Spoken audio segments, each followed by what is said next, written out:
রাজ্য সরকারের পরিকল্পনা ও সমন্বয় বিভাগ এবং অর্থ দপ্তরের নয়া চাকরিপ্রাপ্ত 19 জনের হাতে শনিবার অফার লেটার তুলে দেন অর্থ দপ্তরের মন্ত্রী প্রণজিৎ সিংহ রায়। এই দিন মহাকরণে এক অনুষ্ঠানের মধ্য দিয়ে এই চাকরি প্রত্যাশীদের হাতে অফার লেটার তুলে দেন মন্ত্রী প্রণজিৎ সিংহ রায়। উপস্থিত ছিলেন সংশ্লিষ্ট দপ্তরের আধিকারিকরা। পরে অনুষ্ঠানে বক্তব্য রাখতে গিয়ে মন্ত্রী প্রণজিৎ সিংহ রায় বলেন, স্বচ্ছতার সাথে রাজ্য সরকার কাজ করছে।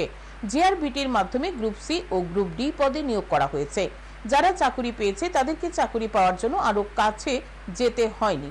যোগ্যতা অনুযায়ী সকলে চাকরি পেয়েছে। বর্তমানে চাকরি পাওয়ার জন্য কারো সুপারিশের প্রয়োজন নেই, শুধুমাত্র প্রয়োজন যোগ্যতার। নয়া চাকরি প্রাপকদের শুভেচ্ছা জানিয়ে মন্ত্রী প্রণজিৎ সিংহ রায় বলেন, প্রতি আহ্বান জানান মানুষের কল্যাণে নিষ্ঠার সাথে কাজ করার জন্য। গভর্নমেন্ট আমরা কাজ করছি যে আজকে জিআরবিটির মাধ্যমে চাকরি হচ্ছে। এখন কি এটা সবাই আপনারা জানেন, যারা চাকরি পেয়েছে তারা বলতে পারবে। এটার জন্য কারোর পরামর্শ সাপোর্ট আপনাদের প্রয়োজন হয়নি। এই চাকরি পেয়েছেন আপনার যোগ্যতা অনুযায়ী।